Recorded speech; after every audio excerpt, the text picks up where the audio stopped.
আল্লাহ পাক রব্বুল আলামিন যত নবী রসুল এই দুনিয়াতে প্রেরণ করেছেন, এই নবী রসুলগণের নবুয়ত এবং রেসালতের অন্যতম প্রমাণ হলো তাদেরকে আল্লাহ তাআলা এমন কিছু অলৌকিক ক্ষমতা, যাকে বলা হয় মুজিজা, যাকে বলা হয় মুজিজা,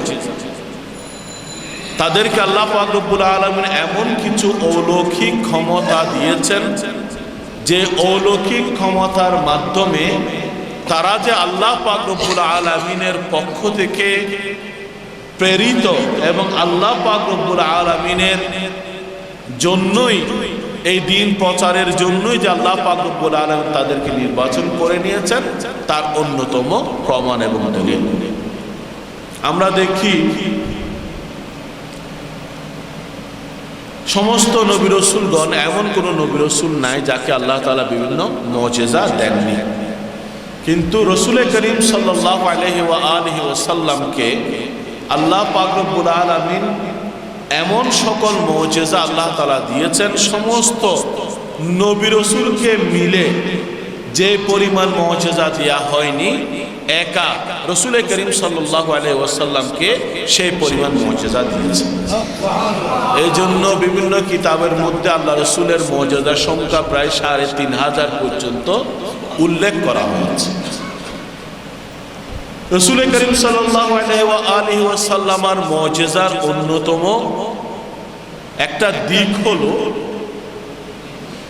রসুল করিম সাল্লাল্লাহু আলাইহি ওয়াসাল্লামের মুজিজা অন্যান্য নবী রসুলের মুজিজার চেয়ে আরো অধিক শক্তিশালী এবং অধিক ব্যাপক, অধিক শক্তিশালী এবং অধিক ব্যাপক। আমরা দেখি আল্লাহ পাক রব্বুল আলামিন হযরত ঈসা আলাইহিস সালামকে মুজিজা দান করেছেন। কোরআনে পাকের মধ্যে ঈসা আলাইহিস সালামের মুজিজার কথা বর্ণনা আছে। ঈসা আলাইহিস সালামের মুজিজার মধ্যে অন্যতম মুজিজা হলো ওয়া উহিল মাউতা বিইজনিল্লাহ ওয়া উবরিউল আকমাহা ওয়াল আবরাসা ওয়া উহিল মাউতা বিইজনিল্লাহ। হযরত ঈসা আলাইহিস সালামের অন্যতম মুজিজা হলো,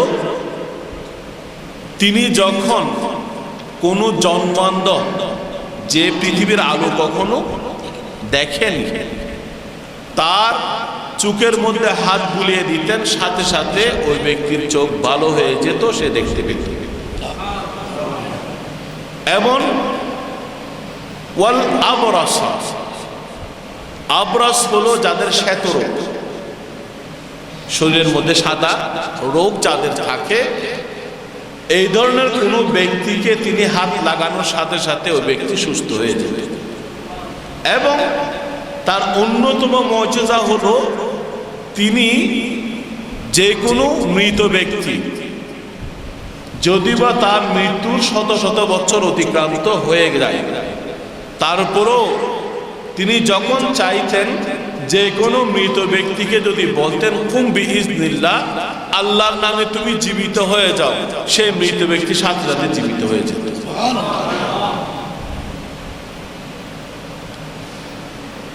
এটা হলো যাতে ঈসা আলাইহিস সালামের অন্যতম মুজিজা। হযরত ইমাম শাফি রাহমাতুল্লাহ আলাইহিকে জিজ্ঞেস করা হলো যে আল্লাহ তাআলা হযরত ঈসা আলাইহিস সালামকে মৃতকে জীবিত করার ক্ষমতা দিয়েছেন, আমাদের নবীকে কি আল্লাহ তাআলা ওই ধরনের কোনো ক্ষমতা দিয়েছেন বা কোনো মুজিজা দিয়েছেন যে তিনি মৃতকে জীবিত করতে পারেন বা করেছেন? ইমাম শাফি রহমতুল্লাহ উত্তর দিয়েছেন যে মৃতকে জীবিত করা সেটা যত বড় মুজিজা না, তার চেয়ে বড় মুজিজা হলো যেই জড় পদার্থের মধ্যে কোনোদিন কোনো প্রাণ ছিল না, কোনোদিন কখনো প্রাণ ছিল না, তার মধ্যে প্রাণ সঞ্চালন করা, সেটা হলো মৃতকে জীবিত করার চেয়ে বড় মুজিজা। মৃত মানে তার কাছে দেহ, তার কাছে একটা রূহ ছিল, রূহটা কি হয়ে গেছে? আলাদা হয়ে গেছে, আর বাকি সব আছে। আর রাসূল করিম সাল্লাল্লাহু আলাইহি ওয়াসাল্লাম, আপনারা জানেন বুখারী শরীফের হাদিসের মধ্যে আছে, উলামায়ে কেরাম আছেন, এই যে মসজিদের মিম্বর, মিম্বর যখন তৈরি হয়নি, প্রথমে আল্লাহ রাসূল সাল্লাল্লাহু আলাইহি ওয়াসাল্লাম একটা শুকনো খেজুর গাছের সাথে হেলান দিয়ে খুতবা দিতেন।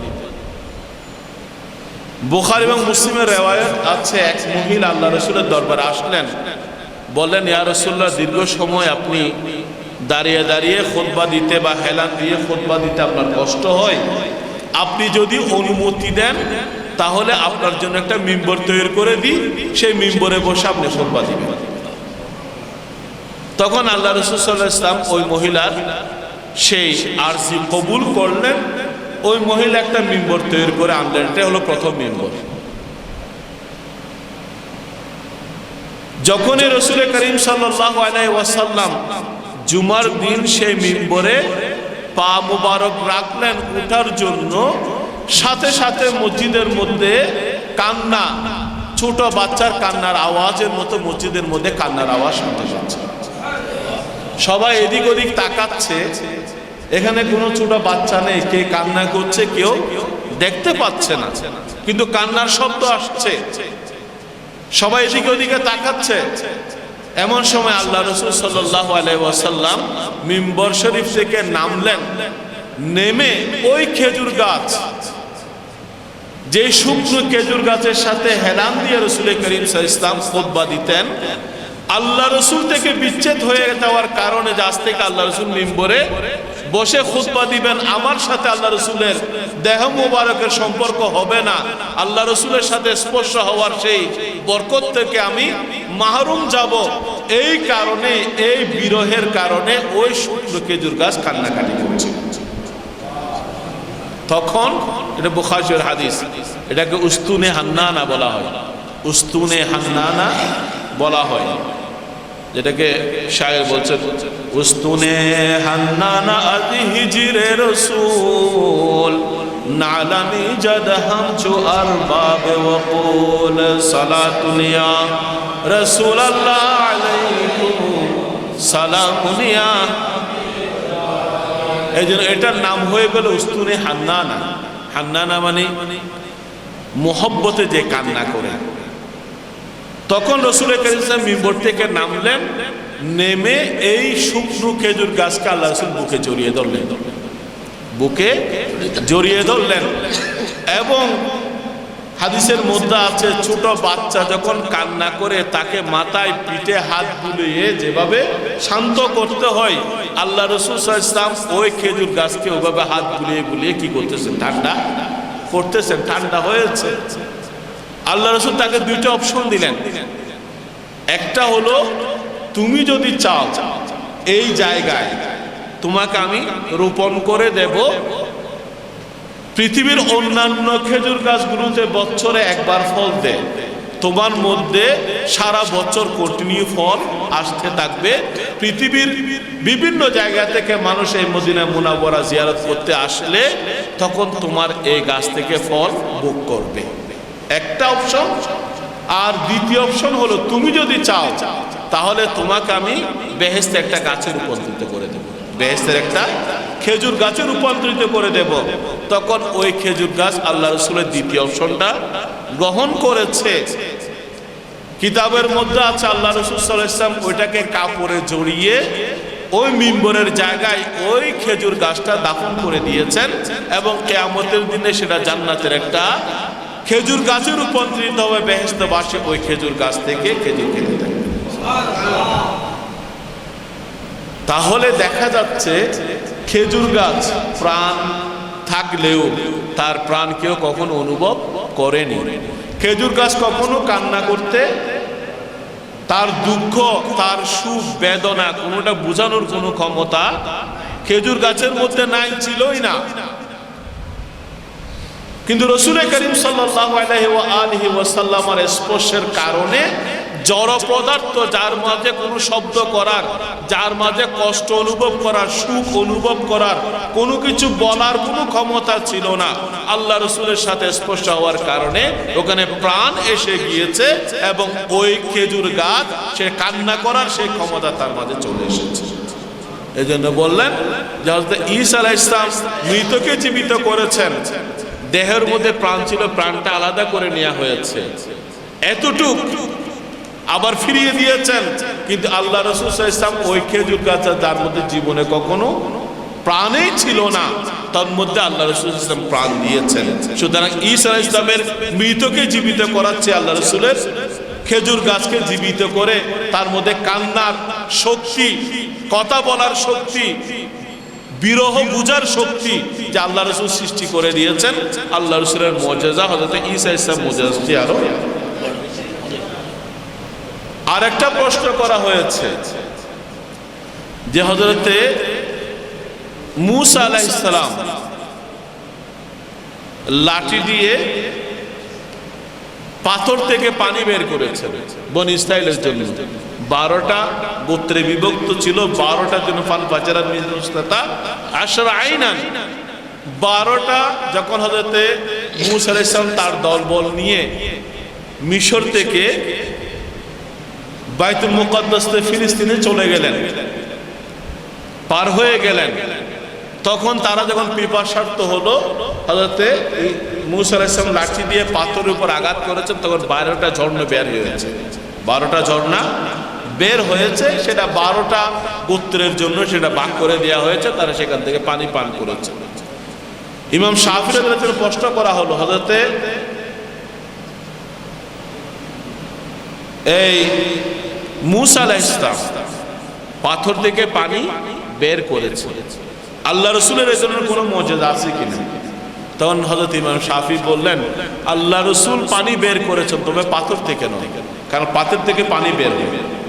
পানি কোরআনের মধ্যে বলছে ইন্না মিনাল হিজারাতি লামা ইয়াতাফাজ্জারু মিনাল আনহার ওয়া ইন্না মিনহা লামা ইয়াশাক্কাকু ফায়াখরুজু মিনহুল মা। কোরআনের মধ্যে বলছে পাহাড়ের মধ্যে যে পাথরগুলো আছে, পাথরগুলো কখনো আল্লাহর ভয়ে নিজে নিজে ফেটে চূর্ণ বিচূর্ণ হয়ে যায়, কখনো পাথরগুলো থেকে আল্লাহর ভয়ে এই পাথরগুলো কান্না করতে থাকে, তখন সে পাথর থেকে পানি বের হবে। তো পাথর থেকে পানি বের হওয়া সেটা স্বাভাবিক, কিন্তু আল্লাহ রাসূল সাল্লাল্লাহু আলাইহি ওয়াসাল্লাম এমন জায়গা থেকে পানি বের করেছেন যেখান থেকে পানি বের করা মোটেও স্বাভাবিক না। সেটা কি? যে কোনো এক যুদ্ধে প্রায় 1 লক্ষের কাছাকাছি সাহাবায়ে কেরাম সবাই পিপাসার্ত, তাদের পান করার কোনো পানি নাই, গোসল করার ব্যবহারের কোনো পানি নাই, তাদের পশুকে পান করার কোনো পানি নাই। তখন আল্লাহ রাসূল সাল্লাল্লাহু আলাইহি ওয়াসাল্লাম ছোট একটা বাটির মধ্যে সামান্য পানি, সেখানে আল্লাহ রাসূল সাল্লাল্লাহু আলাইহি ওয়াসাল্লাম এভাবে হাত দিলেন, সেখান থেকে এমন ভাবে পানি বের হয়েছে, বুখারী শরীফের riwayতের মধ্যে আছে যে আমরা সেখান থেকে সবাই পানি পান করেছি, পশুকে পানি পান করিয়েছি, নিজেদের কলসের মধ্যে পানি ভর্তি করেছি এবং আমাদের অন্যান্য প্রয়োজনগুলো সেরেছি। তারপরও সেখান থেকে এত অধিক পরিমাণে পানি বের হচ্ছিল, আমাদের মনে হচ্ছিল কয়েক লক্ষ মানুষ যদি সেখানে মাঠে থাকতো, প্রত্যেকেই পরিতৃপ্তভাবে পানি পান করতে পারত। আঙ্গুল থেকে, দেহ থেকে স্বাভাবিকভাবে বের হবে রক্ত, পানি বের হওয়ার বিষয় না। হযরত মূসা আলাইহিস সালাম পাথর থেকে পানি বের করেছেন, সেটা মুজিজা, কিন্তু আল্লাহ রাসূল পানি বের করেছেন হাত থেকে, হাতের আঙ্গুল মুবারক থেকে, যেটা হযরত মূসা আলাইহিস সালাম মুজিজার চেয়ে আরো বড় মুজিজা। আরেকটা প্রশ্ন করা হলো, সবগুলো বলছি না, আরেকটা প্রশ্ন করা হলো যে হযরত মূসা আলাইহিস সালাম মিশর থেকে যখন তার অনুসারীদেরকে নিয়ে নদী পার হচ্ছিলেন, সামনে যখন আসলেন তখন একটা নদীর মধ্যে কোনো সেতুও নাই, পার হওয়ার কোনো ব্যবস্থা নেই। তখন আল্লাহ তাআলার পক্ষ থেকে নির্দেশ হলো, হযরত মূসা আলাইহিস সালাম নদীতে লাঠি দিয়ে কি করেছেন? আঘাত করেছেন, সাথে সাথে নদী দুভাগ হয়ে গেল, মাঝখানে শাহী রাস্তা হয়ে গেল, রোড হয়ে গেল, হযরত মূসা আলাইহিস সালাম তার অনুসারীকে নিয়ে পার হয়ে গেলেন। এটা দেখে ফেরাউন দৌড়ে হযরত মূসা আলাইহিস সালামকে পিছু করছিল, তাড়া করছিল। দেখে ফেরাউনও তার অনুসারীদেরকে নিয়ে সে রাস্তা ধরে পার হওয়ার চেষ্টা করলো। এদিকে মূসা আলাইহিস সালাম তার অনুসারীরা পার হয়ে গেলেন, আর ফেরাউন এবং তার অনুসারীরা ঠিক নদীর মাঝখানে যখন এসেছে, আবার সেই দুই পাশের পানি এক জায়গায় মিলিত হয়ে গেল এবং ফেরাউন আর তার অনুসারী সেখানে ধ্বংস হয়ে গেল। রসুল করিম, আমাদের নবী রসুল করিম সাল্লাল্লাহু আলাইহি ওয়াসাল্লাম এই ধরনের কোনো মুজিজা আছে কিনা? তখন ইমাম সাহেব উত্তর দিলেন যে লাঠি দিয়ে আঘাত করে নদীর পানি দুই ভাগ করা সেটা মুজিজা, রাস্তাকে বের করা সেটা মুজিজা, ঠিক আছে।